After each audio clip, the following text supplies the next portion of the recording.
Okay, so as I say, we've done number 1. We're most of the way through number 2. Today I expect to finish number 2 and number 3, and one more session next week on radio and software, unless we get onto radio today, but I don't think so. So there, oops.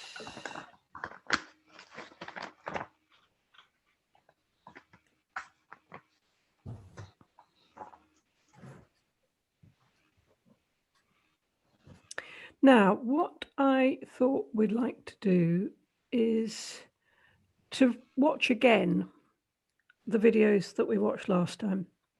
I know they didn't quite work for everybody, but I sent links to people who said they didn't work.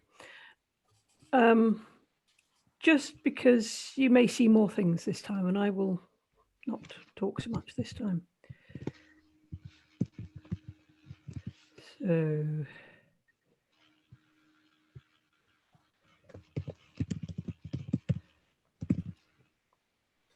can everyone see that video?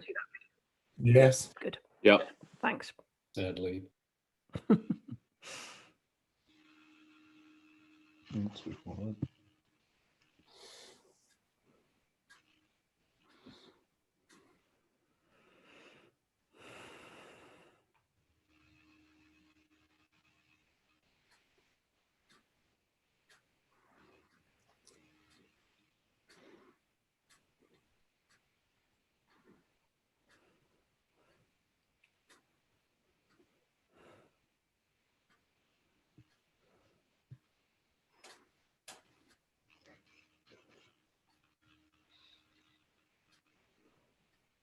I've lost the sound for. Oh, I know why, because I've switched it off. Right, sorry about that. It was his phone ringing. Yes, he's just texting somebody. Not the way I'd hold the stick either. No, good point.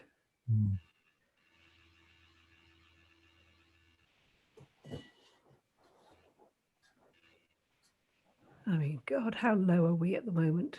Ah, imagine doing this at Portmoak. Yeah, emergency cable break type situation. Oh, that's a very low cable break. No. You'd get shouted at. You might. You just might. And it's that over-ruddering as well. Wow.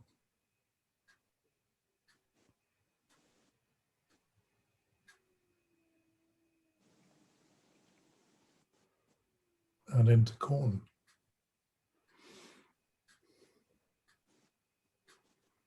You'll stop rather quickly. Yep, certainly stops quickly. Yep. Quite that sort of stop will quite likely pull your tail off. Oh, you've certainly got to have the glider seriously inspected. It just didn't seem to be a very well-planned circuit at all. And all decisions seem to be awfully low. Yeah. Yeah. He didn't actually fly a circuit at all, did he? Because he was turning left and right. So yeah. I think he even look as, sorry, go ahead. No, you go ahead. It just didn't look as though he'd committed to the field he was landing in. No. Didn't look as if he'd chosen the field. No, that's what I thought. I mean, I think even at the start of the video, he was in a position that you wouldn't want to be in. He was already pretty low, and he was not overlandable terrain. Massive over-ruddering and serious danger of a spin in. Absolutely, absolutely. That final turn is just scary in so many ways. It can't be more than about 50 feet. And it's, as you say, massively over-ruddered. Yeah. So not good. So this is what you don't want to do. Okay, here's another one. Oh, adverts to get through first. I've already got a car, thank you.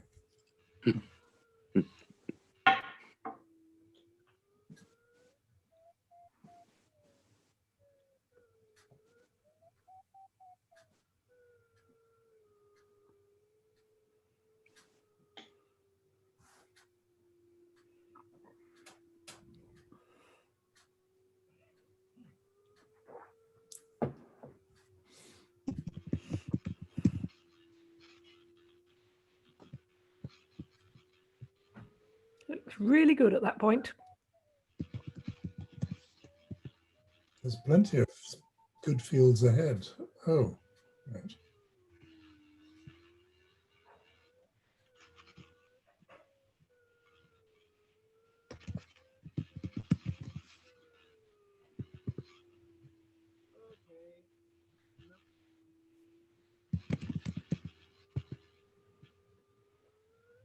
He also over-rudders slightly when he's a bit stressed.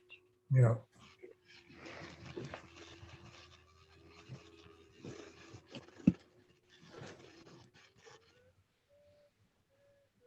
It's a very strange base leg. Oh my God.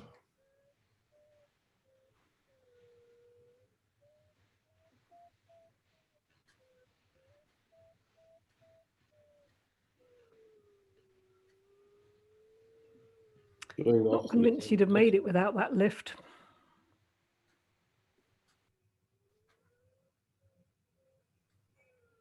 Is this the one where he was going for a hopeful tiny thermal?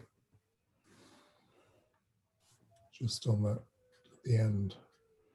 Right, I'll stop it there because we're more or less down. Yeah. Okay, any comments on that one? Looking for a tiny thermal there on the Yeah, end. my reading of that is he was very nicely set up to the field that he actually landed in the end. And he just completed his final turn and it was looking really nice Yeah. when he decided to turn right and go off for an imaginary thermal at Yeah. about 300 feet. Yeah. And they're usually hopeless at that height, is that right? Yeah, Mm. Especially absolutely. in Scotland. Strictly for the birds, quite literally.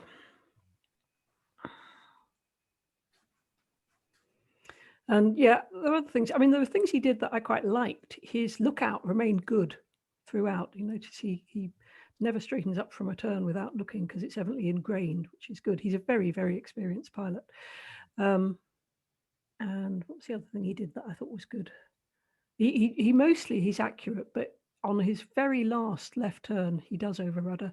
And I think that's because he is getting a bit stressed. So it's evidently something that only comes out under stress. I forgot the other thing that I thought was good. Oh, yes, the other thing I thought was good, that when he does decide to chuck it, he says it out loud. And that's something I do myself. Sant calls it single pilot crew resource management. You say out loud what you're going to do, and then you're more likely to do it. So when I'm definitely committed to landing, I say out loud, okay, I'm landing. And then I know it's true. Okay, this one, just a little bit longer. He's got a bit more time.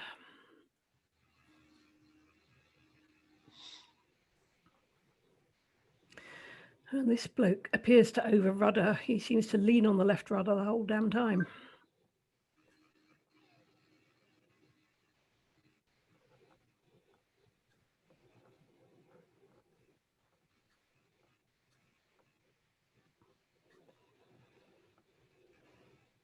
He's got Second bit of loads tape that time. holds. Lots of suitable fields, and he's at a decent height.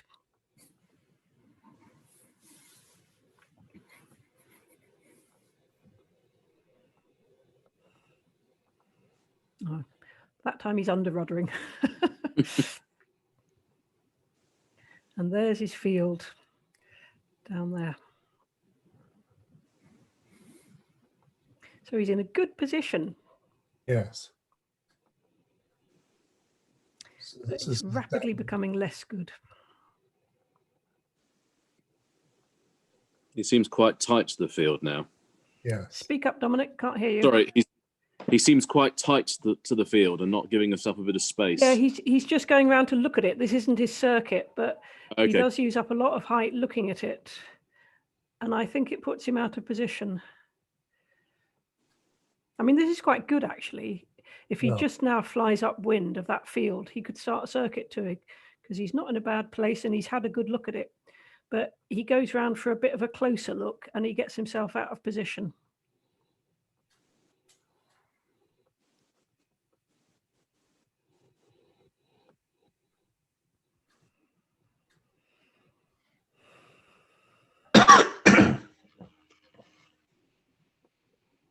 So he's about, what, 800 feet now, 600 feet.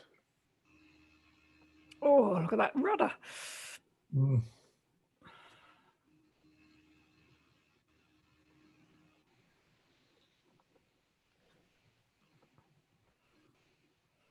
So I don't know if this was a circuit and he realizes he's way too high. So he's going around for another go. But basically, he threw away a good position and he's now in a very bad position. But he's now in a launch failure position, and you could still recover this if you thought, okay, I'm directly over the field quite low. I can recover this with the way I fly a launch failure. His speed is all over the place too. Just went up to nearly 100 knots.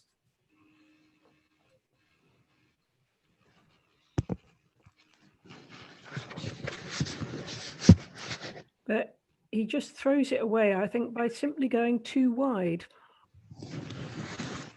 You know, you wouldn't do this if you were, whatever he was, I don't know, 400 feet over the middle of your field. No. Maybe a bit more.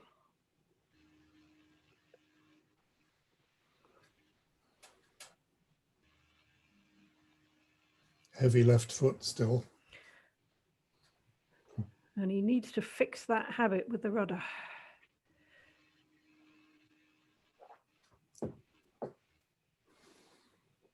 Actually, Looks that's not like too it might bad. get fixed for him. Very fast.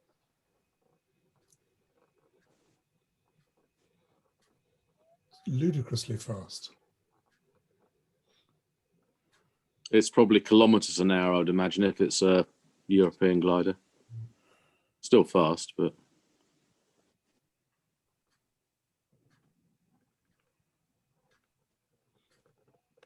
And we're down. And again, we had some doubt about whether the wheel is actually down or not. It's difficult to tell, but I'm not convinced it is. That's nearly cut grass, and it'll stop him pretty quick as well. Yeah.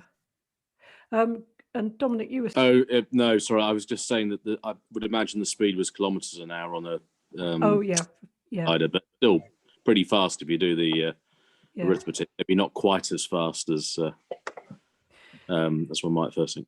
Yeah, yeah. Or was he using high speed to get ground effect to make the field? Yes, yes. Maybe. Mm. Yeah, maybe, but I'm not convinced. I think it was more that just not completely in control. Mm. I think he's a much less experienced pilot than the other ones. Well, certainly than Stefan Langer. And it's a pity in a way, because I thought he was in a very good position at the beginning, and he'd chosen a pretty reasonable field, pretty good field. He didn't appear to do his pre-circuit checks, and I think he did land wheel up. But I think he maybe was following advice to fly around the field. And as I said before, you know, in a perfect world, that may be good advice. I've never managed it myself, because you throw away a huge amount of height doing that. And as I said before, what I like to do is to pick a good field and then stay upwind of it looking for a thermal. And it's only if I can't find a thermal that I think, okay, fly to high key and on we go. You know, he must have used at least 500, probably more than that, feet in flying around and around his, you know, he sort of came in almost an approach over it, way too high, and then went round again too wide the second time. So why are we looking at these? I won't bother with the last one. That was just the one where the bloke discovers right at the last minute, a few seconds before landing, that he can't get the wheel down because his wallet in his pocket is blocking the lever, because he should have done that much earlier. So why are we looking at this? Because these are things that, you know, it's partly because it's fun to look at other people making mistakes, but it's mostly because we want to try and see, why is it? Why do people do bad field landings? And it's not that uncommon. I mean, most field landings go absolutely fine. Everything is tickety-boo, good field, good circuit, good landing, farmer happy, retrieve crew arrive, all perfect. Very good. But proportionally, in terms of damage to gliders and insurance claims, field landings are often the ones that are putting up all of our insurance claims. So I would like to encourage you to do good ones, not bad ones. And just to think about what might make you do a bad one as opposed to a good one. So what do you think? Ideas? Why do you think people do bad field landings? Indecision. Yeah. Yeah. Choice of field. Sorry, choice of field, did you say? Bad choice of field. Yes. Yeah. Yeah. I mean, to be fair, sometimes you've just got to make the best of the fields available.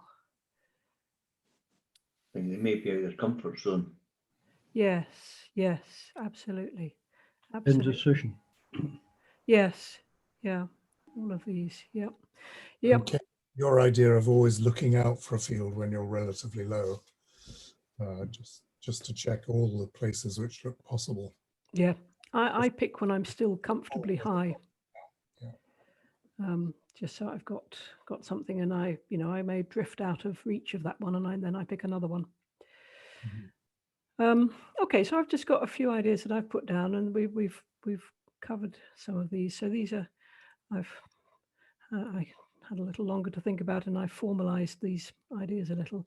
So, and I've arranged them in increasing order of likelihood. So basic one is just lack of skill. I think that third one, the pilot, was not quite as skilled a pilot as, say, the previous one, Stefan Lange. And you could see that he was not flying very accurately, and he was pretty indecisive. And on his approach, I think it was, I might be wrong, but I think it was mostly that he just didn't have the glider completely under his control, it took him a while to settle down that approach. But I've put this first on my list as the least likely, because mostly by the time people are ready to fly cross country, they have plenty of skill in how to do a circuit and landing. They've done dozens of them, and they know how to do it. So the one I've put next, and you could argue this list, obviously, the one I put next is overconfidence, and I think that applies to these top guys like Stefan Lange, and possibly to the first one as well. That anybody who turns away when they've got a perfectly good approach set up to a perfectly good field, and they turn away because their vario bleeps, there has to be some overconfidence in there somewhere. I would never do that.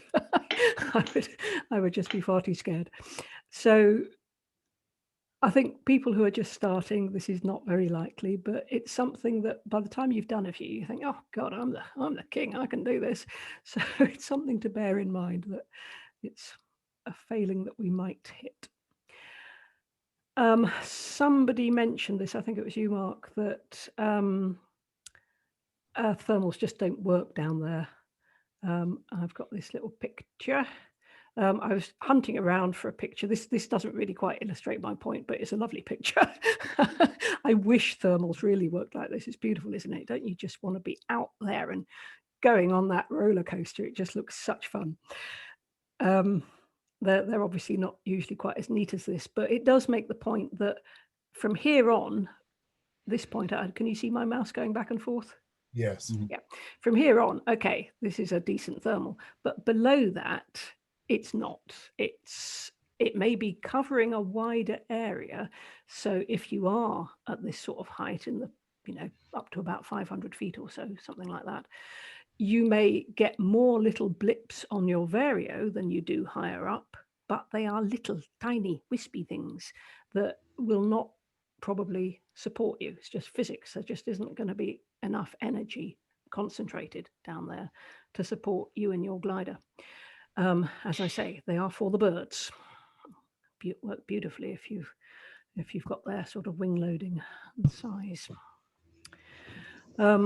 And people sort of forget that in their desperation, even if they know it. They think, oh, God, it's going to work down to ground level. Going up, I think several people mentioned a variation on this, that you just sort of freeze up, rabbit in the headlight stuff, stop being able to think rationally. And this affects just about everybody, I think. And it's something that you can train yourself to be better at. And threat and error management is a technique for overcoming that. If the more you have thought in advance before you take off of all the things that might happen and how you will deal with them, the less likely you are to freeze up when they do happen. What does the E stand for, Kate? Threat and error management. Error. Right. Error, yeah. Threats come up at us.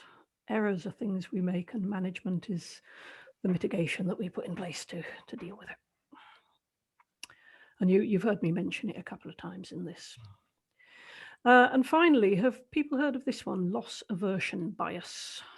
Buzz term, fancy buzz term. It's financial people make a lot of money out of this, and gambling people make a lot of money out of this, because most humans have this bias that we experience more pain from a loss than we get pleasure from an equal gain. So if you win £10, you get a certain amount of pleasure. If you lose £10, for most people, that's worse, disproportionately. And how it applies in this situation is we really don't want to land in a field. That is failure in terms of a cross-country flight, if you look at it that way. And people will take surprising amounts of risk in order to avoid, or to try to avoid, landing in a field. You look at some of the stats on how low people with engines start their engines, because they really, really, really don't want to land in a field.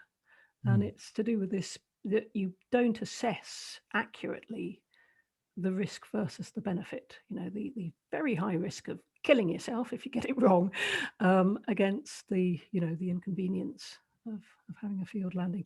So it's something I think this is very strong in most people, and it's something to be aware of, that you quite likely will suffer from it, and you will find yourself suddenly willing to take more risks than you normally would when you're faced with a field landing. So again, threat and error management, that's an error. You can prepare yourself in advance and think, if I find myself getting silly about trying to take 500-foot thermals, I will give myself a slap and say out loud, we're landing, and land.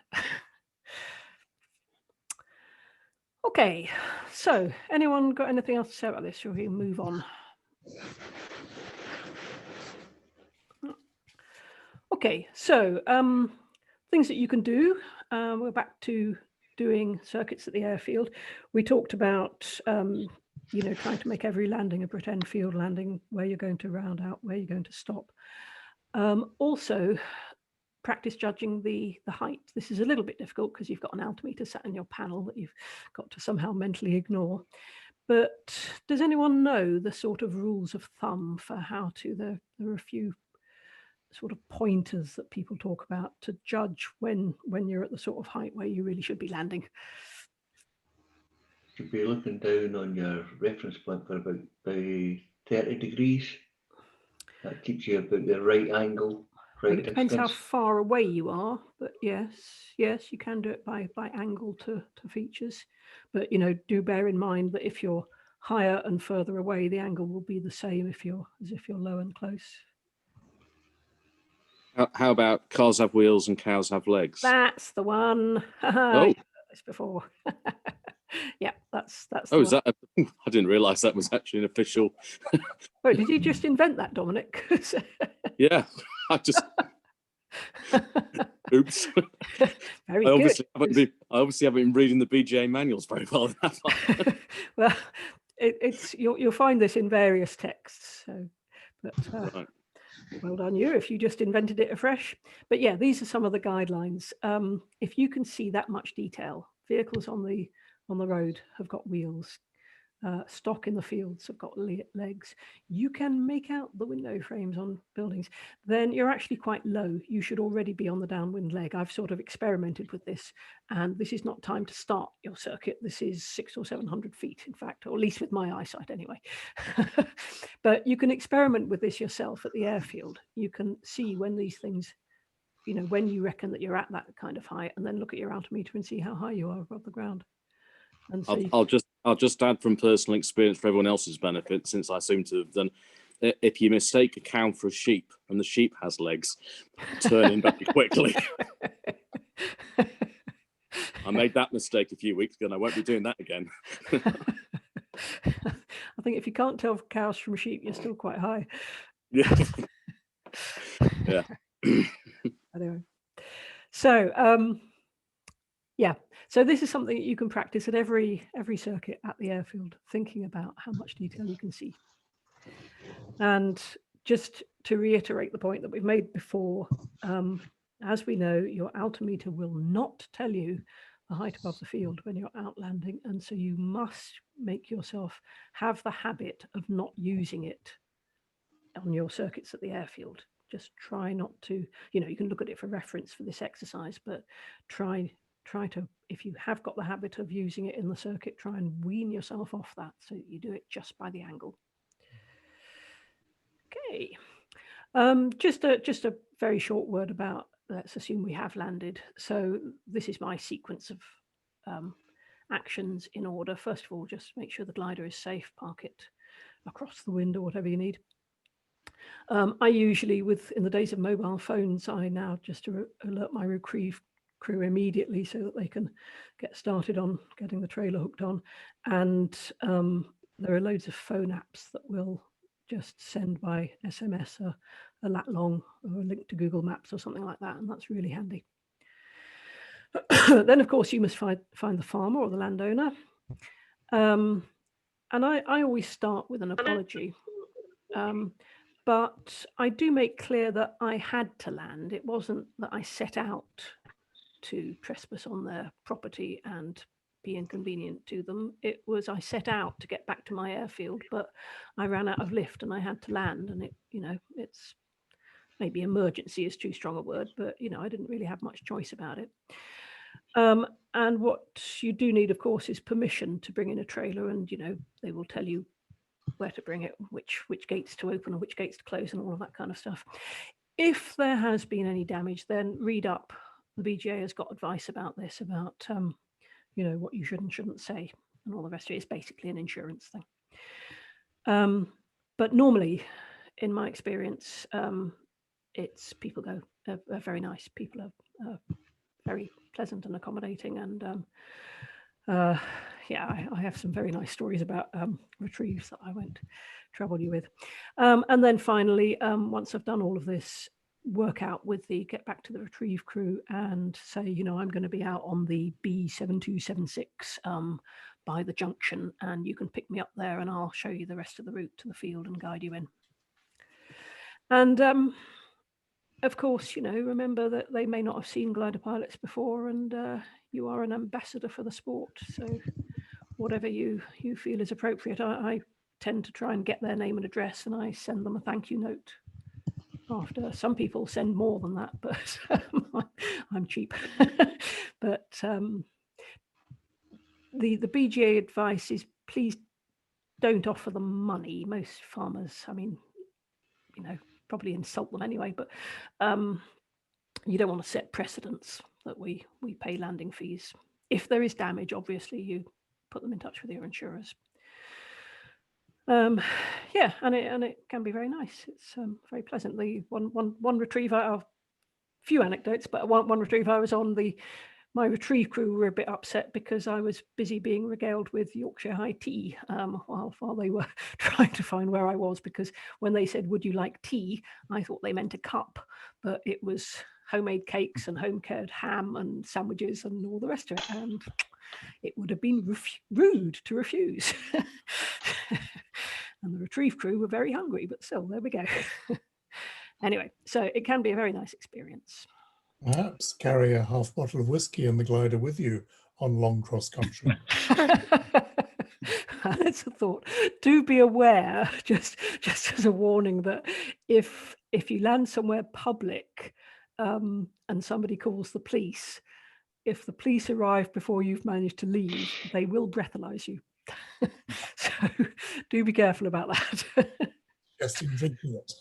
In fact, actually, I should maybe have added to this list. It's quite a good idea to actually dial 911 or whatever the non-emergency number is and say, I've landed in a field. I'm absolutely fine, and there is no damage to anything. Please don't divert resources to come and look at me, because you know, passers-by will call the police.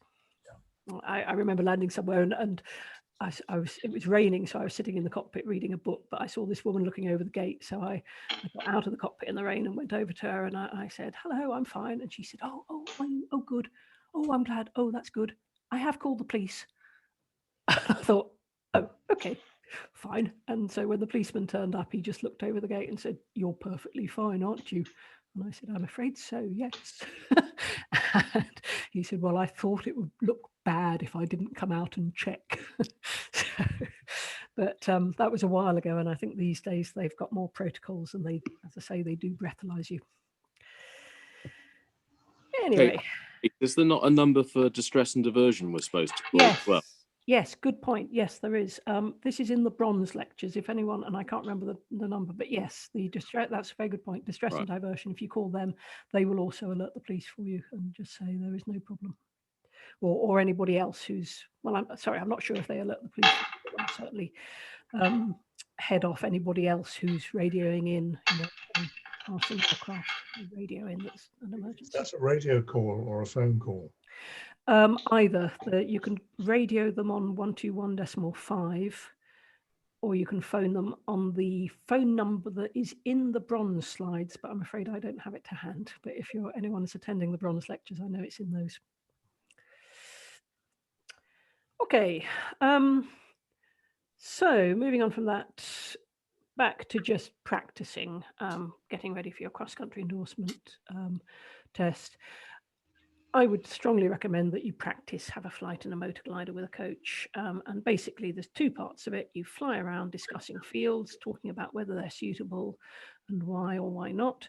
And then you do a bit of practice of picking fields and setting up circuits to them. And this is just a layout of a lesson that I often do. Different coaches may do it different ways, but I tend to start by saying, right, that field over there, that's my field. I'm going to set up a circuit. You know, I'm going to show you how I have a look at it first, and then how I peel away to high key, do my circuit, and I'll break off at final turn. And then I might pick one and say, okay, that field over there looks good. I want you to set up a circuit to that. Thank you. And then finally, you do the whole thing. But as I say, different coaches will do it in different ways, but it's all the same idea. So that you get the you know, picking a good field and working out how to position your aircraft to do a circuit to it.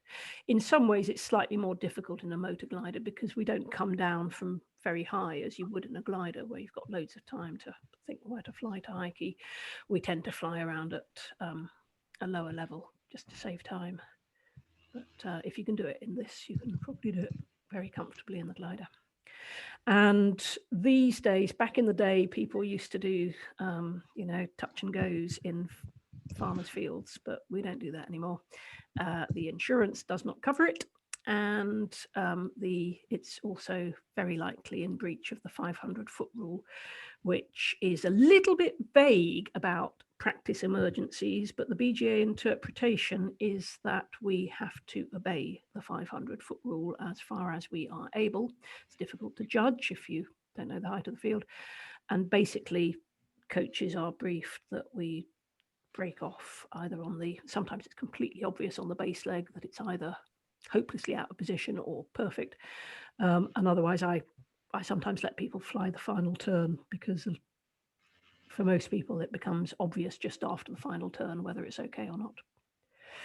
And basically, the coach will probably have decided by further back whether it's okay, but we try to fly to a position where the candidate also can say, yes, I'm definitely getting in with half brake or whatever, or no, actually, I think I'm overshooting this field and landing in that one over there, which is not that uncommon, because cramping your circuit is a common issue. Okay, so that's everything I wanted to say about field landings. Anyone got any other comments or queries before we move on? Okay, I've just thrown in aerotow rope brakes because when I was doing this as a practical course, it was an opportunity in the motor glider to practice them, and I thought it's an opportunity just to talk about them as well, because they are a sort of field landing usually. So this is not for your cross-country endorsement, it's just for your general aerotowing. First thing to say about aerotow rope breaks is that they are very rare. And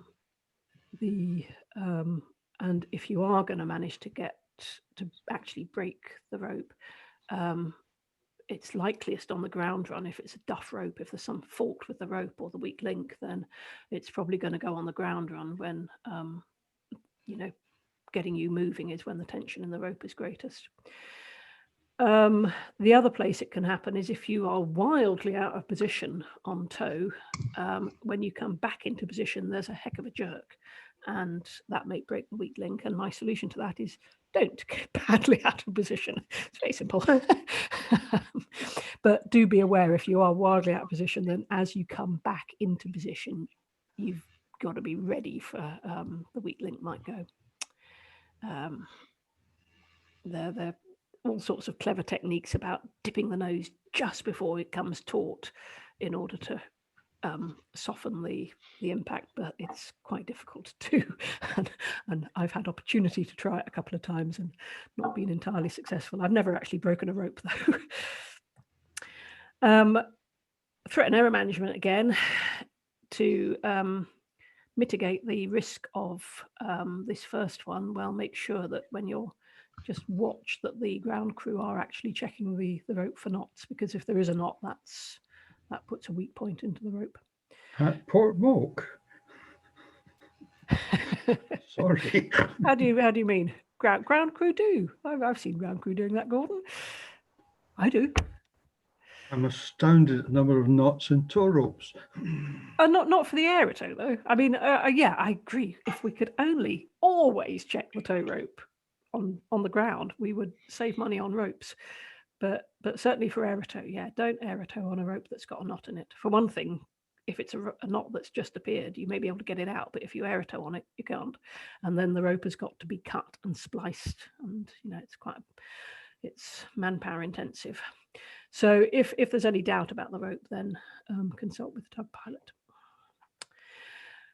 So threat and error management again. Before you take off, part of your eventualities check should be to discuss what is the minimum height that you would turn back. Turn back can mean slightly different things in different winds, because if it's a day that you could land reciprocal, turn back might mean land the other way. But if you couldn't, then you know you rule out that option. But basically, below a certain height, and I'd say on a calm day that's about 300 feet. On a windy day, it's a bit higher. You don't really want to be manoeuvring on a gusty day below about 400 feet, or even 5 if it's really windy. You just don't want to be manoeuvring in the wind gradient below that height. You just land ahead. Basically, it's very simple. You've made the decision before you take off. I'm going 30 degrees either side of the nose. I'm going to concentrate on my airspeed and keeping the wings level or whatever. And I'm just going to land in whatever is the best available option ahead of me. If you're above that height, then you've automatically got a little bit more time because you're higher. And that just gives you this little window for thinking about what to do. And obviously it depends very much where you are and how windy it is. So in a bit more detail, if you are above, say it's a calm day, your minimum turn back height was 300 feet. If you're above that, first of all, please do not feel any pressure to return to the airfield. Nobody will criticize you for landing out from an aerotow rope brake failure. They may criticize you for trying to land downwind in a 20-knot wind and going into the far fence and breaking the aircraft. That's if you're in a good enough condition yourself to be criticized.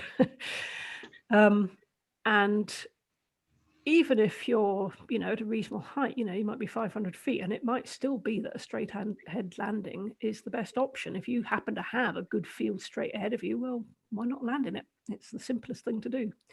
Just like with a winch launch failure. If it is a light wind day, and if the tug pilot has towed you around the end of the upwind boundary, then, and I might sometimes even break my minimum height rule for this, you could just turn straight onto a reciprocal landing, and you probably all experience this, that tug pilots, you know, we all tend to tow you past the, if we're taking off from the main field, we tend to tow you past the end of the set of the north field, so that if the rope breaks at that point, you could land reciprocal if it is a light wind day, and that's feasible. And obviously the time to decide that is before takeoff. But if you're further away, or if the wind is stronger, then I would say just if there is any doubt in your mind about getting back to the airfield, then rule that out, because it can be a very stressful operation, and you know, it's much better to have the minor inconvenience of landing out and having a whole aircraft that isn't damaged than the major inconvenience of a damaged aircraft and possibly a damaged person as well. Always have the wind direction in your mind throughout the takeoff. Obviously, you're a glider pilot, you should always know which way the wind is blowing. And yeah, if you are a little bit further from the airfield and you're a little bit higher, I don't know, maybe 500 feet or something, then it may be that the field straight ahead looks rubbish, but there's a good one over there, and I can just do a right, you know, I consider myself to be on a base leg, I'll turn right, final turn into that one. So you can think through these before takeoff, just think through the sort of things that you might do. And obviously, if you're at a decent height, you know, if you're above 700 feet, you've got plenty of time to think at this point, and you can actually decide, can I get back to the airfield safely? Yes, I think I can. Or alternatively, no, I don't think I can, but I have plenty of time to set up a proper circuit to this field here. And of course, as you always see me saying, the top priority is flying the aircraft. String in the middle, speed under control. And finally, on aerotow launching, as I often say to people, now that I'm a tug pilot, I'm really hot on this stuff. For the first 500 feet of the aerotow, the only place you should be looking is at the tug. You can see fields below in your peripheral vision, but your attention is focused on the tug and keeping position. And throughout the whole tow, even if you're going to 3,000 feet, don't retract the wheel, don't fiddle with your instruments, don't mess around with the ventilation, don't do any other unnecessary tasks. Wait until you've released from the aerotow before doing those. Give your attention to keeping position, because the tug pilot's life is in your hands, especially if you're low. Okay, so that is everything I know about fields and field landings. Any questions or comments on that? Just on that last bit, Kate, so leave the wheel out until you're off the tow. Yes. Always, yeah. Okay. Yes. I remember years ago, I don't know if all of you know Tiny Irving, he used to be the chairman of the instructors committee and basically the boss. And I remember, because everybody used to pull up their wheels on tow, it was just what you did. And I made some remark to him about doing it. And he said, I think anyone who pulls up the wheel on tow should be shot. And I thought, okay, I won't do that anymore. There's no reason to. It's a little bit of extra drag, but that helps keep the rope taut. Okay, navigation.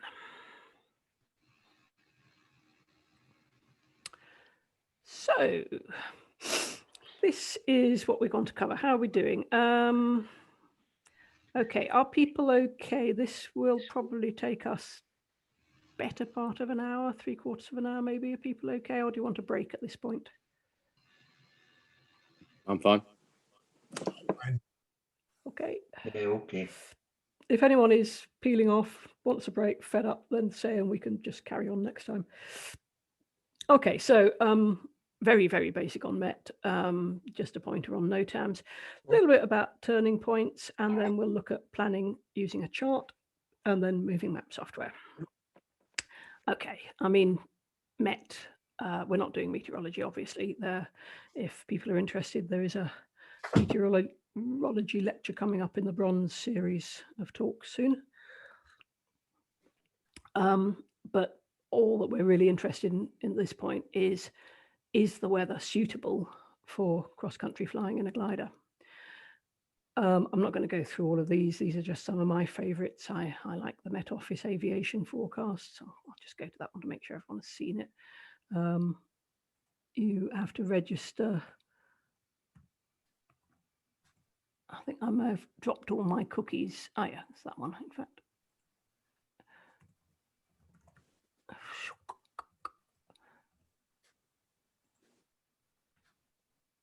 And you get all of these TAFs and METARs and good stuff, significant weather, the low level charts and all that kind of stuff. You'll have seen these on the clubhouse wall. You know, these are the aviation forecasts. You just register for that service and you can use a free one. Cross-country weather is TAFs put onto a map. I said I wouldn't go at these, but I will just look at some of these. I find this is very nice, simple display, and it's just based on the TAFs, and somebody has translated them into a map. So that's a nice, easy one. RASP, if anybody doesn't know about RASP, I highly recommend getting to grips with RASP. If you just Google for RASP, RASP gliding, you'll find it. Thermals are rubbish at the moment. Hey ho, who knew?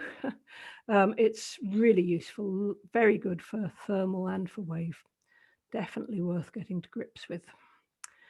I quite like the Met Office app on my phone. There's obviously Met Office and the BBC do what they call plain language weather forecasts. You know, bloody awful.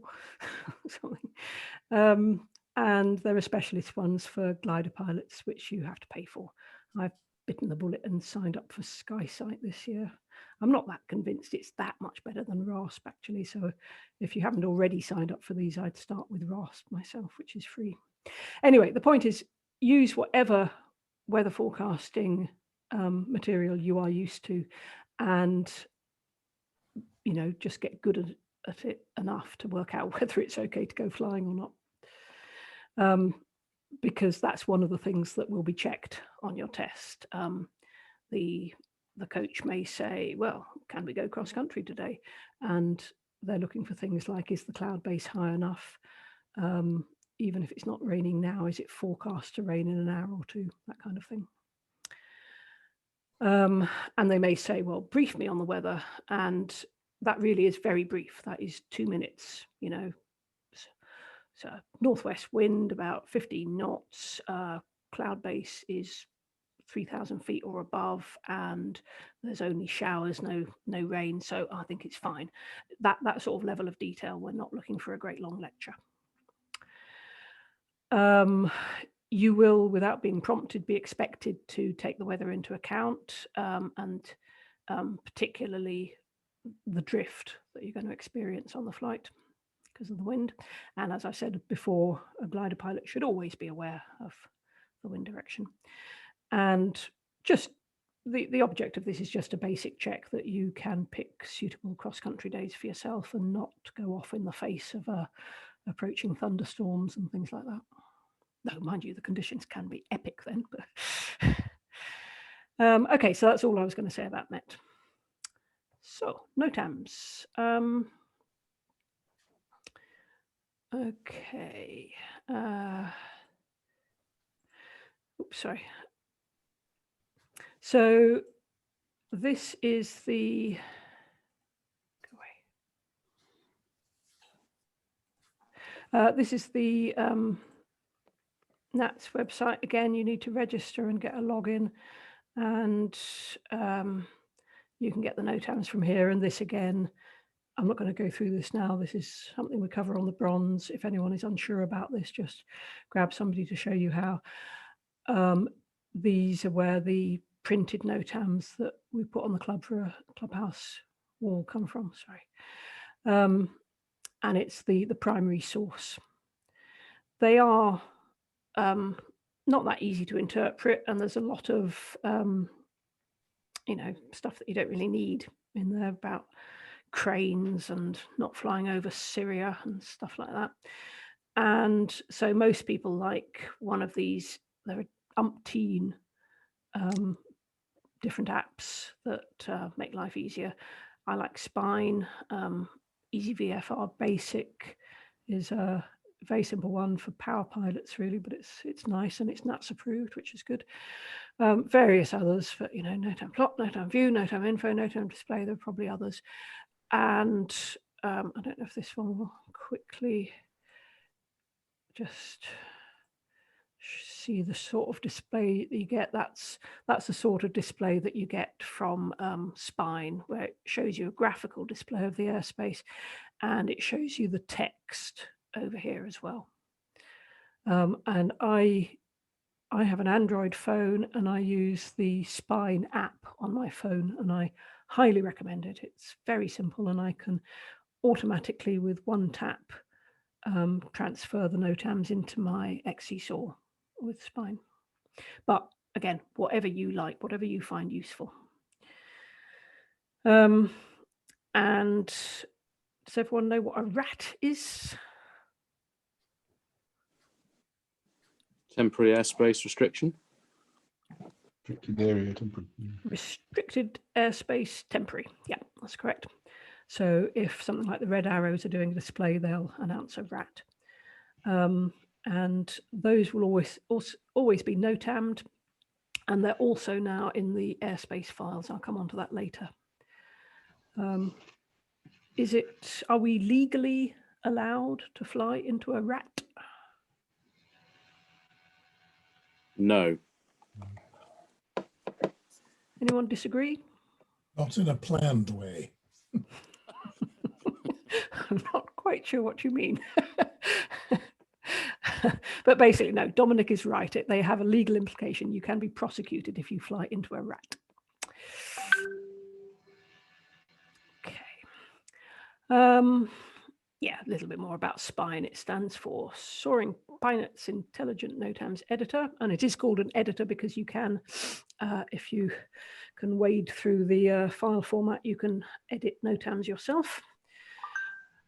And it runs on Windows or Android.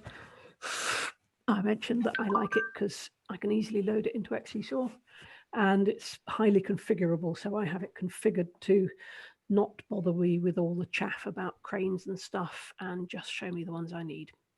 And there is an XC-SAW presentation on the website. I've got links to that somewhere else that explains in great detail how to do that, but I won't do that now. So for your CCE test, just a couple of tips. The first one is to, before you walk over all bright-eyed and bushy-tailed to meet your examiner, check the NOTAMs first, because the first thing they ask you will either be about the weather or it'll be about the NOTAMs. And if you haven't already checked both, they won't be impressed.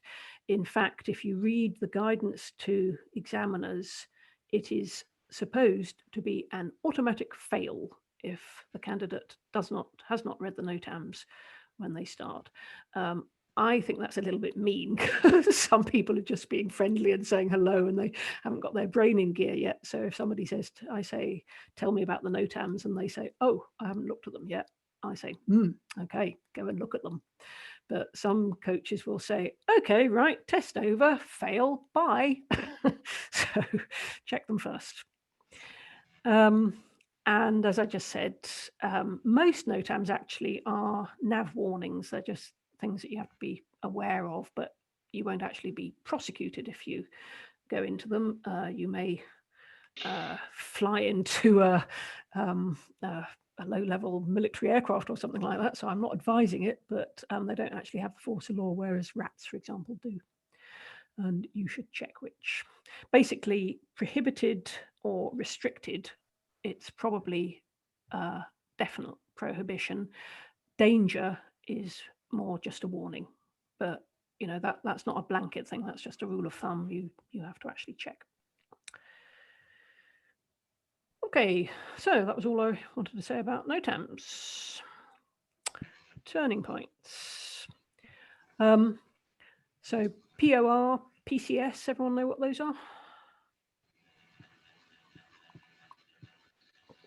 The caravan site, Port.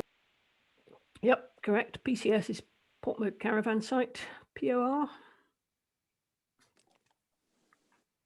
Portmore Clubhouse. Portmore Clubhouse, correct. Those are 2 BGA turning points, and most of them have 3-letter abbreviations. There are a few that have had to go to 4. When and if we ever get back into the club room, you may remember that big map in the corner that's got orange dots all over it, and those are BGA turning points. We've also got these nice ring binders from the days when you had to take photos, and they're still quite helpful. You can just look in those ring binders and look up the turning point, and you should find a photograph of it and an Ordnance Survey map. TP Search is an online equivalent of that. So if I go to that and type in, say, well, PCS, since it's there, search for that. And it says it is Portmore caravan site. It's the centre of the caravan site, and the caravan site is at the northwest side of the SGC site. And if I click on that, I get a little bit more. I can never remember what class category D star is. I think that means it's landable, and the hash is I'm not absolutely sure. I think the hash is an airfield. Click on it, it'll tell me. Categories. Oh, gliding sites. Yeah, I say so. D is a gliding site, and the hash is. There may be airspace issues in the vicinity. Yeah, so that's our airspace. And you get this nice little link to Street Map, which I won't go to. Okay, so that's quite good. I'm going to come on to later in the software section how to actually obtain these, but basically there are 2 places you get them from: Soaring Web or from Paul Ruskin, but I'll cover that later. And you want these in your moving map software. And that's what they look like when you've put them in your moving map. There's a POR. For some reason PCS isn't labelled, but it's there. WLD is West Lowland, GFG is Glenfarg, Perth, Methven, Dunning, Glendevon, not sure. You'll note that on my moving map, I prefer to have the trigraphs. You may find that the default is it displays the first few letters of the name. Again, I'm not going to go into details of that, but if you are struggling to change from one to the other, I or somebody else who's done it can help you with that. Okay, so that's turning points. Now, again, for the cross-country endorsement test, you don't have to be able to go around a turning point in approved BGA manner, but I always ask people to, just because it's a useful skill. So when we're getting close to the turning point, I usually say to people, right, put away your moving map. I want you to see if you can go around the turning point by eye, because the moving map makes it so easy to do this very accurately, but it's quite a skill to do it by eye. So just to explain what I mean, here is the turning point, the black dot. Here's our task track into it, and here's our task track out. And I've just drawn the bisector. And now what I've added is 45 degrees either side of the bisector on the outside of the turn. We've got the sector, and that stretches in a typical BGA sector that goes 20 kilometers, it's quite big. So that's a right angle there. And we've also got this ½ kilometer radius cylinder around the turning point.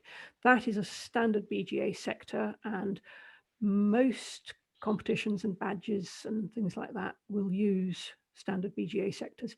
But just a caveat, if you are doing a badge, do check what kind of sector it is. And if you're in a comp, they may use all sorts of different sectors, and you have to program them into your device. So how to go around it? Here comes glider A, that green line, bimbling along on the track in, turns here, and off he goes again. Has he rounded that turning point? No. Nope. Yes, but with a penalty. Correct, that's right. He has rounded the turning point, but he gets a 1 kilometer penalty, ½ kilometer in, ½ kilometer out for not going round the point. And this is very commonly done in a competition. people will always do this. In fact, they'll do it right there, right at the edge. Glider B obviously has rounded the turning point, and he's actually gone into the sector, so there is no penalty. And that's a nice, neat, old-fashioned way to do it. What about glider C? Has glider C rounded the turning point? No.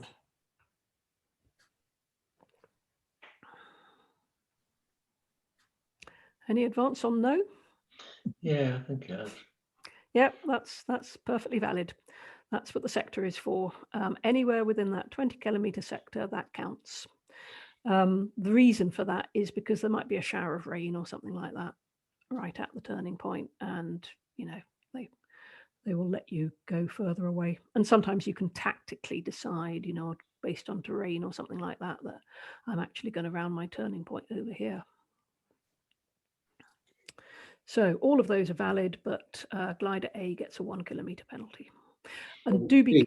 Is there a penalty for glider C though? No penalty for glider C. That's perfectly good. So point in sector, perfectly valid. It counts exactly the same as glider B, point in sector. Yep. Okay, so, and this is something you can practice. You can practice going around West Lomond or Portmoat 1, which is PO1, I think it's Castle Island. It might be PO2, but you can practice going around local turning points, or indeed you can invent your own turning point and see how accurately you did it by eye, because it's actually quite difficult to do. That's the way we used to have to do it. You had a camera, this is the University K8 going around the turning point, is evidently that bridge, and the poor old OO has to work out whether they are in sector for it. You fix, I mean, strictly speaking, you'd be more confident if the wingtip was this side of the bridge rather than that side of the bridge, because it's not completely clear that the whole aircraft has gone beyond the turning point in that picture. Do you see what I mean? And it can be quite deceptive. You can be looking down at a turning point, and then when you look at your trace, you find that you are actually a kilometre short of it. So something to practice. Okay, now let's get on to playing with our charts. So just a few notes about task planning. Task planning is quite a big area, but these are just some very obvious pointers, really. If you are planning your own tasks, then obviously try not to put them right up against airspace, and certainly not through airspace. If you're flying in the south of England on a club expedition, that may be really difficult because there's a lot of airspace. But up here, we're relatively well off.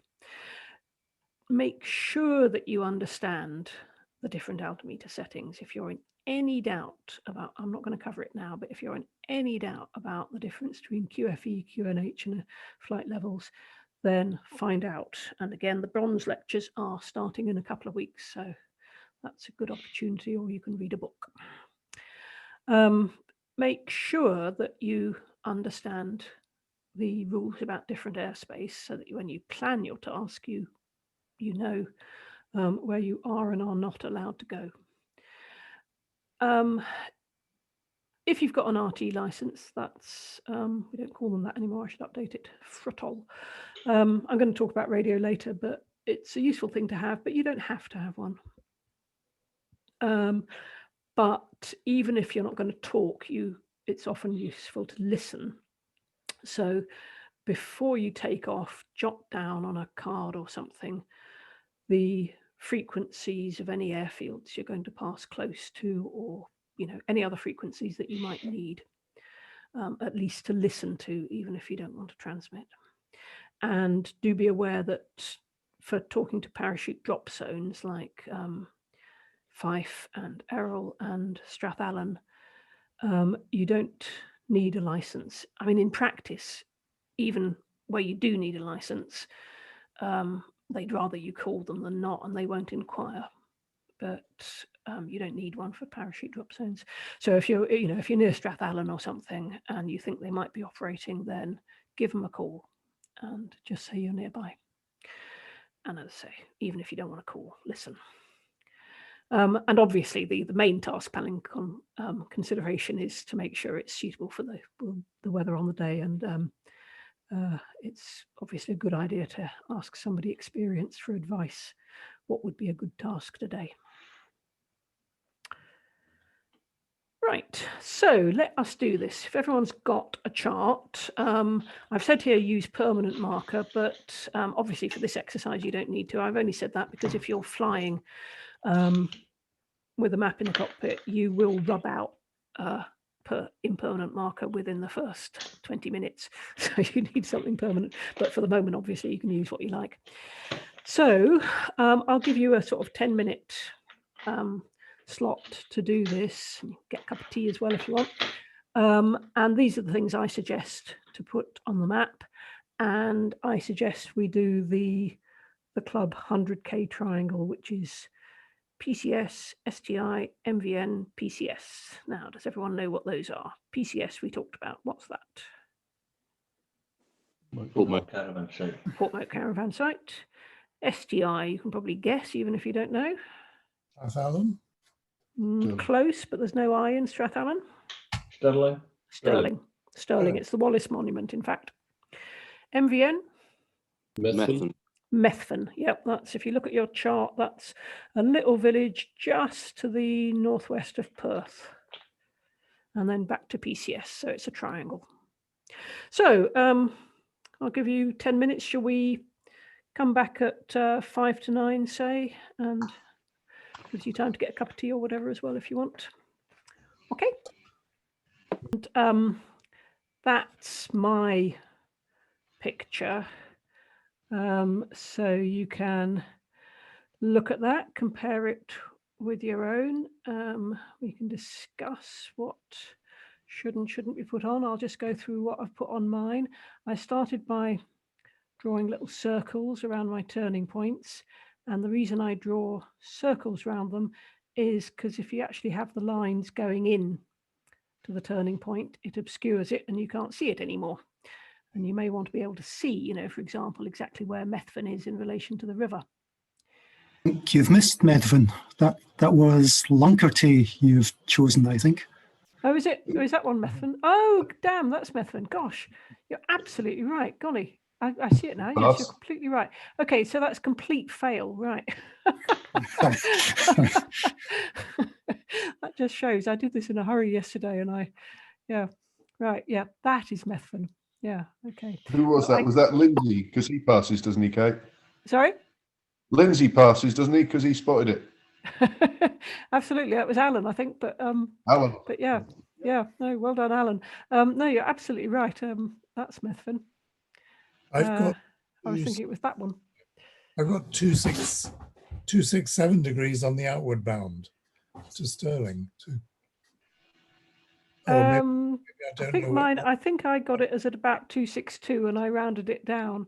Okay, because I don't know where the monument is. I see it now on the map. Actually, it's got a little peak. I think I've got that one in about the right place. Yeah. That is so annoying. Damn, I'm going to have to redo these slides. Bother. But yeah, just a very approximate. So once I've got I draw the circles around the turning points, hopefully in the right place. Then I just join them up with the lines. Then I measure the angles and just round them to the nearest 5 degrees or so. So your bearings may be different from mine, particularly as I have the turning point in the wrong place. But just very approximately, because you're never going to be flying on a bearing, but you just want to know roughly, you know, is it 260 or is it 30 sort of thing, you know, just a sanity check that you're going in the right direction. I tend to put a wind arrow on. There's my wind arrow. Again, just it's one less thing I have to remember particularly if I'm landing. I want to be landing towards the west on this day. I've put a cross on Strathallan to warn me it's a no-no, and I've put a tick on Perth because that's a possible landing area if I'm getting low over here. And that's about it. Why would you not use Strathallan as a possibility? I've mostly marked it as a cross because it's a drop zone and I don't want to go into it when I'm just flying. if I needed to land, I could, yes, I could call them and say I wanted to come in and land. But if I'm just flying past, I want to make sure that I don't go into them, because Perth here, as long as I'm above 2397, you can see 397 there, as long as I'm above their zone, I could go over them without bothering to talk to them if I wanted to, though, as I'll say later, it's good neighbourliness to talk. But Strathallan I mustn't go over because they're a drop zone. But yeah, you could mentally think to yourself, well, I could land at Strathallan as long as I can contact them. Okay, so that's all I put on my map. Just, it's pretty simple stuff. Does anybody disagree or put different things on, or more or less, or?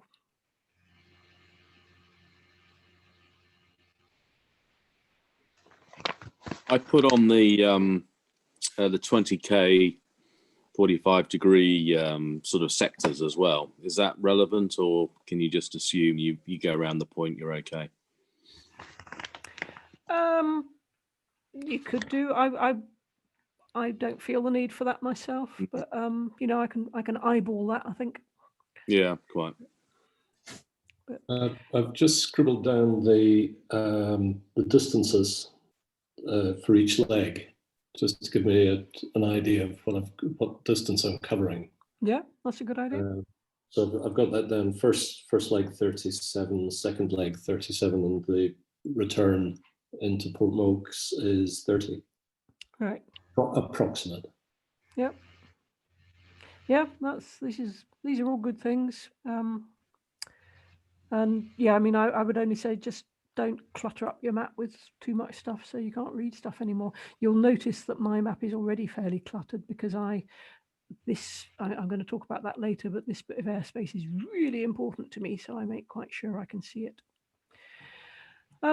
Okay, so having marked the map, the next thing is to do a virtual fly through.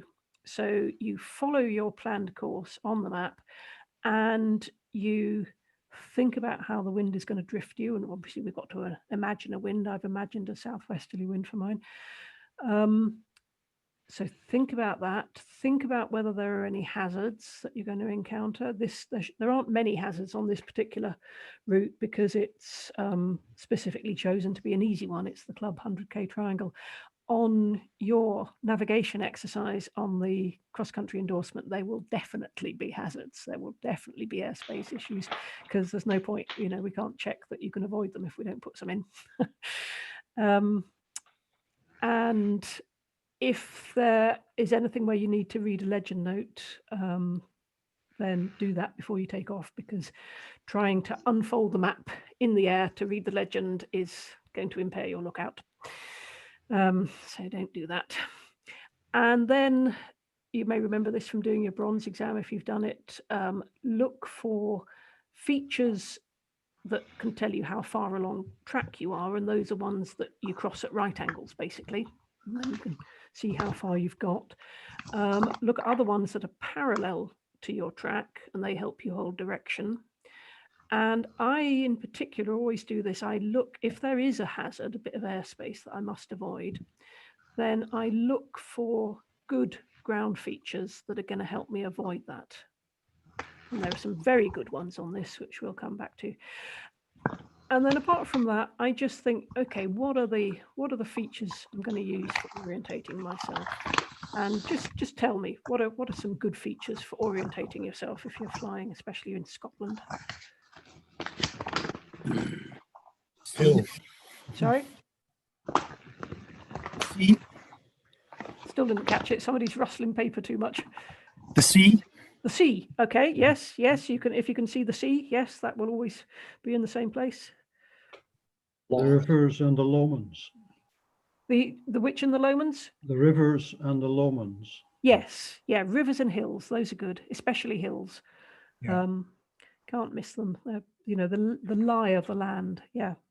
Yeah. These are all good. What are not good features? Villages. Sorry. Towns. Sorry, small towns. Yes. And Small towns, villages, minor roads, all completely useless. They just all look the same, completely hopeless. A bit like Methven. Well, as you can see, it's quite difficult to find where the hell it is. Sorry. I'm so annoyed about that. Anyway, so yeah, but basically it's big features. So let's actually do that. Let's set off along here. So off we go. We've got to, I don't know, 4,000 feet. We've set, right, okay, off we go. We're going to head off towards the west. What's the first obvious feature, would you say, to check that we're pointing in the right direction for where we're going? I mean, there are several you can pick. But what Motorway. yeah, crossing the motorway. I like that one. Yeah. So cross the motorway at right angles, you know you're about here. Yeah, that's a good one. Right. Next big feature for holding your direction towards Stirling. Keeping that range of hills on your right. Precisely. Absolutely. Yeah, all of these little roads, forget those, the hills, if you've got the hills on your right, you're heading in the right direction and you can't miss them. And what's more, guess what? It's where the thermals are good as well. Because over the rising ground, south-facing slopes, that's where you want to be if you're thermaling. Okay, any hazards along this leg? Well, I see airspace. Yeah. Okay, so tell me about the airspace. It starts at 4,000 feet. You'd need permission to enter. It's Class E. It's different. Yep, we've got Class E, 4,000 to 6,000 feet. Do we need permission to enter that? No. No, but you've got to be in VFR. Correct. That's right. Yeah, you don't need permission. You don't even need a radio. I'm not saying it's not a good idea, but you don't, it's legally, we can go into that airspace. It is the only bit of Class E without extra restrictions in the United Kingdom now, and we jealously guard it because it's really useful. So in effect, in the glider, you can go up to 6,000 feet, except, as Dominic just said, you do have to maintain VFR. What does that mean? Visual flight rules. Sorry, no, Visual flight rules. I still didn't catch. I think someone said the right thing, but I just didn't catch it. Clear of cloud and sight of the ground. Yes, exactly. You can't do cloud climbing, and you're not supposed to go right up to cloud base. You're supposed to stop 1,000 feet below it. But it can be quite difficult to judge that from 1,000 feet below, so I always do it approximately, but basically well clear of cloud. So that's the main restriction there. What about above 6,000? I think you need to call, don't you? Class D, yeah. Yeah, correct. D for don't. You can't go in there without permission. And let's face it, they won't give a glider permission. I mean, no harm in trying, but they're unlikely to. Okay, so we've got... Sorry to jump in, but you know, on the airspace bit with the circles in the semicircles all in the boundary, doesn't that mean the Class E is transponder mandatory, or is that the Class D? You can't see it on this little subset that I've got, but if you look at your own chart, it's just off here to the left. It says TMZ 6,000 feet to flight level 100. 100. Yeah. So I agree, the symbology is not desperately clear, but it is only a TMZ above 6,000. Okay.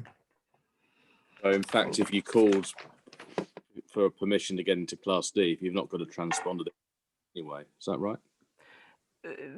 It's unlikely that they'll give a glider permission. But there's nothing to stop you asking. I mean, you know, it's difficult to think what sort of emergency you might have that would say, I have to go into the Class D, but if you say it's because of weather or something, they're more likely than not. But basically, we've got a 6,000 foot ceiling out that way, and if you're on a thermaling day, that is heaps. Okay, the turning point is the Wallace Monument. That is quite easy to spot. So we go round that and we set off. What's how are you going to orientate yourself to make sure you point in the right direction? You want to go into the turning point fast and come out, roll out straight on the right heading. No messing around trying to find the angle. How would you, what visual features are going to help you do that? The wind vanes. Yep, absolutely. Just aim to the left of that wind farm. Basically, I just aim over the end of the hills. And on a good day, the Wallace Monument's very easily seen. Yes, along it the is. out. Yeah. It's interesting if it's in shadow, if it happens to be under the shadow of a cloud, it's quite difficult to spot because it's quite small. But on a sunny day when it's in the sun, it's very easy to spot. Okay, so we've rolled out on our heading towards Methven, which is here, not there. And any hazards on this leg? Strathallan parachute drops on. Yep, quite. Now, unless we are sure they are not operating, and it's quite not a bad idea to phone them beforehand, we've got to avoid them. So what are the good features for making sure that you avoid them? I'd say the A9 motorway or dual carriageway is probably quite a good line to follow because that's nicely alongside track. Yeah, absolutely. I agree. And you've got the railway line as well. So, you know, that's an unmistakable combination. And if you stay to the south side of that dual carriageway and railway line, and basically to the south side of Auchterarder, you're not going into Strathallan. And if you hold that line until you're in the middle of the Erne Valley, say, then you're okay to go straight up to Methven. It's really easy to keep out of Strathallan if you use that. Have people flown around here? Strathallan is really hard to see. Yeah.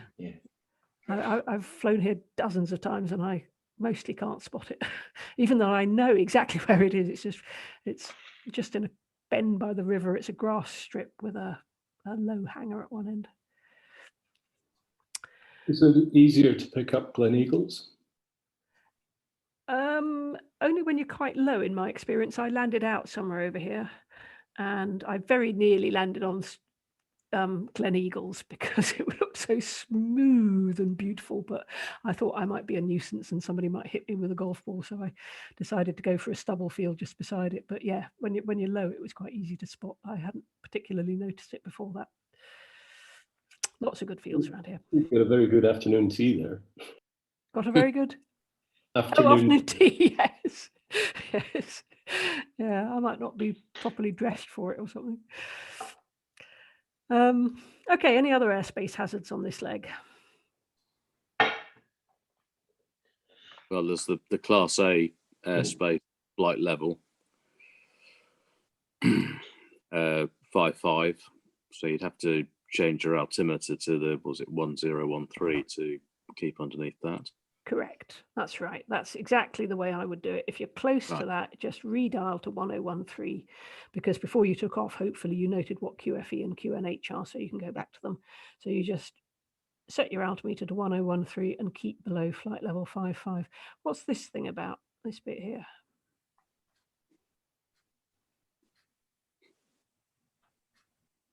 What does that mean? This, can you see where I'm moving my map? I mean, if that says minimum 5,000 feet altitude, which to me is that altitude is QNH. Yeah. So it's almost saying if you're on your local QNH, you can't go above 5,000 feet. But I'm guessing now. That's not quite what it means. Does anybody know? The thing with flight levels is they go up and down their pressure levels. And if the pressure is very low on a particular day, then flight level 5.5 could, in theory, come down below 5,000 feet QNH. So they're saying that's its bottom because there's high ground under it, basically, I think. So however low the pressure is on the day, this bit of airspace is never going to come down lower than 5,000 feet. And that's to make sure it's still safe for people to fly over the hills underneath it. Just a tip on flight levels. If it's a day I've just said that when the pressure is really low, the airway is low. Pressure low, pressure high, airway high. If I note when I'm noting what QNH is before I set off, and I note that QNH is above 1013, Okay. then I often don't bother resetting for flight levels because I know they are above the corresponding height. Does that make sense? If Yeah. it's a day when the QNH is more than 1013, then flight level 55 will be above 5,500 feet. So I can safely just leave my altimeter set to QNH and keep below 5,500 feet. Does that make sense? It's just reduces my workload a little. That's all. It just means I don't have to fiddle with the altimeter at that point while I'm thermaling. But yeah, okay. If you've got moving map software, of course, it will be bleeping at you the whole damn time around here, depending on how you've got the boundaries set, but we'll come on to that. Okay, I think that's about it to say. How would you, let's assume you've got into Methven here. How are you going to roll out on your heading for Portmoak? What are the features you're going to be looking for? You keep Perth on your left. Yes, Perth on your left. I think that's the best one. Yep. You're just going to come out parallel to Perth with it on your left. I mean, to be quite honest, if it's a decent day, you'll see Bishop Hill. You just head for it. or the Lomond Hills at least. But yeah, I would say that. Roll out with Perth on your left. Okay, I think we've done that. Have we covered all the things? Yeah, I think so. Anybody got any other comments about that? But I think we've pretty much done what you need to do there. Okay, so, and just this box to emphasize that you don't in practice need to know exactly where you are. You just need to know that Perth is over there or Crieff is over there. And on the CCE test, the coach may say, show me on the map where you are. But you won't be, it doesn't matter if you say, well, I think I'm about here. But as long as you can say, I know that that's Perth over there and Strathallan is to the west of me and I'm away from it and that's the river. And, as long as you've got an idea of your situation, you don't have to know precisely what spot you're over, unless you're in airspace, obviously. On the test, the coach would take over. They would let you get until it seems almost certain you're going to infringe airspace and then they'll take over. Okay. And if you are flying, and I mean, honestly, in Scotland, it's really easy to navigate. Nobody gets lost in Scotland. In the south of England, it's different where everything looks the same. But if you do find you don't know where you are and your moving map has gone wonky at that point, what's the routine for establishing your position?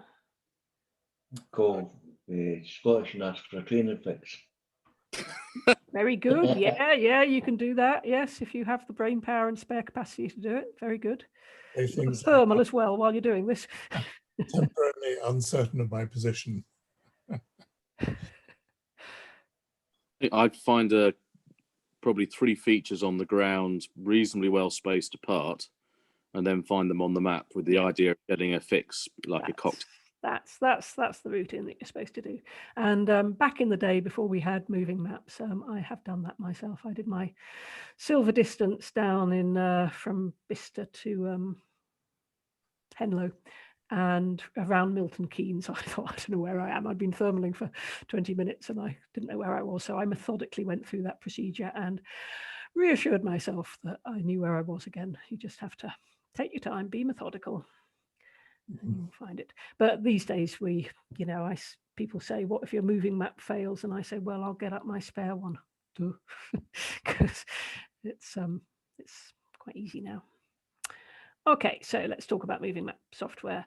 I actually do this first. I put the task into my moving map first because it gives me all the stuff I need for the marking the chart. It gives me the bearings and the distances and all the rest of it. And it also finds the right turning points. So the basic procedure is the same, whatever software you're going to use, that you depending whether you're set up to use trigraphs or turning point names, you type them in a list and it sets up the task. It will usually give you some sort of way of just glancing to check the picture to make sure that you haven't got one that's 300 miles away by mistake. And as I say, it knows where the turning points are and it gives you the compass bearings. And there is, on the pilots page on the website, there is this presentation that I did ages ago that goes into lots of detail about how to set that up for XE-SAW. And there's one by Phil about UDIs, and I think Sally is also producing a document about UDIs. So there's lots of guidance if you want to know how to set these things up. I was just going to very briefly show an example. I can't show you my phone, but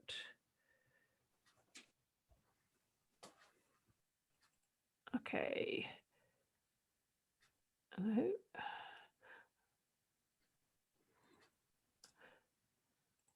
Sim. Right, I'm afraid this is tiny. Can people see that little tiny simulator? Yep. Is that Windows XP you're still using? Before you start disapproving, it allows me to run odd bits of Windows software on Linux, and it's the only easily installable copy of Windows. Fair enough. Yeah, I know people disapprove. It's not connected to anything. I won't go on justifying myself, but yeah, you're right. It is XP. It looks awfully low for short finals too, into an inappropriate field. Yes, yes, that's right. Yes.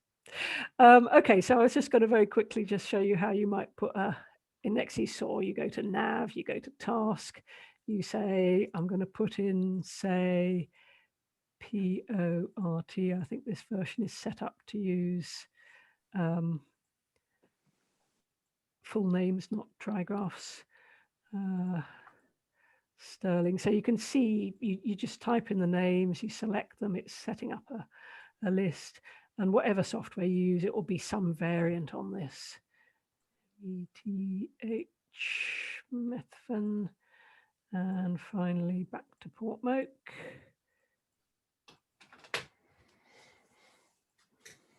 And I say make finish, and that turns into a triangle, and it says it's okay. Now, do you see what I mean about sanity Sterling. check? So I've got 878K, I think that's wrong. And I put Stickney Bridge by mistake. So very easy to correct. I edit point, I relocate, and I say, I meant to tack on that one. Right, and now it's 103K. That looks much more sensible. And I can just, this is not very clear, but I can see a triangle there. And that just gives me a sanity check that that's correct. And that's it. I can now, I haven't got a logger connected, but if you have a logger connected, you can just declare that to the logger at this point. You can save it for future use. Incidentally, you can load all the club tasks on here if you want, or any other tasks you want, so that you can load them. So, whatever software you use, it will have something very similar to this. And now that task is in there, and I've got simulometer mode on. I'll just give myself a few 100 feet and it should, I think it's something like that to make it go. Oops, close. Anyway, and off it would go. So whatever software you're using, it's some very simple procedure like that. You can also load the files from another bit of software. Okay, come out there. And these days that everybody uses moving map software, I mean, it's just hugely helpful. It really does reduce the workload. If I just go back to this again, it is, again, you probably can't see this, but it's telling me at the moment that I'm beside Portmoak caravan site and I need to turn 96 degrees left to be pointing straight at it. So at any point, it tells me how far I am from my next turning point and exactly which way I need to turn, bearing in mind the wind, which it should calculate to head for it. If I want various statistics, find one of these that lets me change. I've got so many. These are just all the statistics that you can set up to give you advice as you travel. That what's this one? This is required glide ratio over the ground to finish the task. This is time elapsed so far. This is my average glide ratio. Nearest airspace, vertical and horizontal, those are useful. I always have those set. What height I'm going to arrive at the next turning point. There are just, dozens and dozens of these, and you can spend the winter months configuring whatever device you use to set that up to your satisfaction. But the basic things are, it tells you which way to point and whether it's 5 degrees left or whatever. It will work out the wind speed and direction more or less accurately, depending on how it's doing it. It shows you where you are. It tells you if you're close to airspace, and you can set up how much warning it gives you. It will estimate whether you're on glide to get home or not. It will give you alternate landing locations depending on what you have programmed in as landing locations, and whether you can reach them and how much height you would have in hand when you get to them, bearing in mind the wind.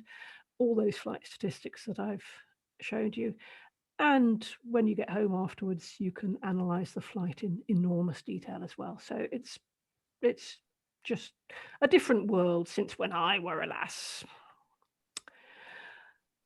Right, okay, so let's get some more threat and error management. Here we are, thinking about planning a cross-country flight. Looks good tomorrow, say. Unfortunately, we're closed at the moment. Let's pretend. So here are some of the threats and errors and how we might deal with them. So weather is rubbish. Okay, check the weather. There is a possibility that we might commit the serious error of infringing temporary airspace, and that's what NOTAMs are about. Of course, infringing permanent airspace, methodical task preparation, that's on the chart. You might get lost. Well, good task preparation, thinking about features will help avoid that. If you have, for some reason, to go close to airspace, then make a note of what frequencies you should at least be listening on. You might have to land out. It happens. You always should be prepared to land out when you go away from base. And so you ought to have, in advance, thought about retrieve crew, got the trailer ready. And you're not very experienced this kind of thing, speak to somebody first, get a briefing. And just as for the fields, I recommend that you practice this. If you're an experienced power pilot or something, this is unnecessary, I'd have thought. Gliding navigation is similar but different to powered navigation. In powered navigation, we work out maximum drift and we fly on headings and bearings at constant speeds. Gliders don't do any of that good stuff. We do it all by looking out the window, basically, and by features. One of the main differences is that you can't fly on a bearing. The reason I said, the bearings are just sanity checks very approximately, because if you imagine yourself thermaling along a track with a crosswind, every time you stop to thermal, you're drifting downwind of your track. So every time you come out and you want to head for your goal again, you should always be aiming upwind of it to allow for the fact that next time you stop, you're going to drift downwind. So you sort of zigzag along your track if there's a crosswind, if that makes sense. So, the way power pilots do navigation just doesn't really work in a glider. But if you're not used to navigation, then definitely have a practice. And it will be exactly the same as the actual test. The coach will give you a task, like this, give you a bit of time to prepare. You're given oodles of time on the test if you want it. But, should only take you about 10 or 15 minutes. And then you'll have a little chat about your flight planning, just as we did. And again, the coach is just looking for sanity checking that you've seen the important hazards and things like that. Then you fly, and the coach may well add a bit of verisimilitude by simulating thermaling, you know, saying, oh, let's pretend we've got a thermal here, let's turn, just orbit until I tell you to stop, and then resume heading. And a good tip there is, if you remember, then before you start turning, pick a waypoint, a landmark ahead, and then come out on that heading again afterwards. Just it's easier to roll out on the correct heading when you're finished. And the coach may also add verisimilitude by surreptitiously and gradually losing height, which does happen on a real cross-country flight. And of course, just as on a real cross-country flight, if you are starting to get low, well, roll in all of that field picking practice that we talked about. The coach will not prompt you. They will expect you to be aware of that. I've sometimes flown with people and I'm sort of sitting on my hands because we're getting so damn low and I'm leaving it till the last minute. But when we're in danger of breaking the 500-foot rule, I will say in a rather high-pitched voice, "Are you happy with our height?" And they'll say something like, "No, we're bloody low."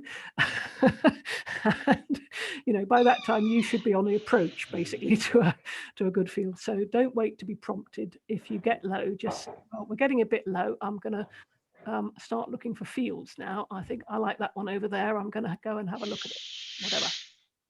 And then after the flight, we just chat about it. And that's exactly the same way as the test. So it's just, you know, you basically do a trial run.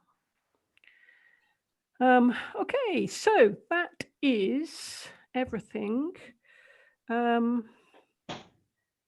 afraid we went on slightly longer than I meant, but that seems to me a good place to stop. Are there any questions or queries about navigation? I'm going to talk about the software side a little bit more in the software section. Where we are at the moment is, so we've done 1, 2, and 3. 4 and 5 are quite short, and we'll cover those in one session next week, and then just a final part.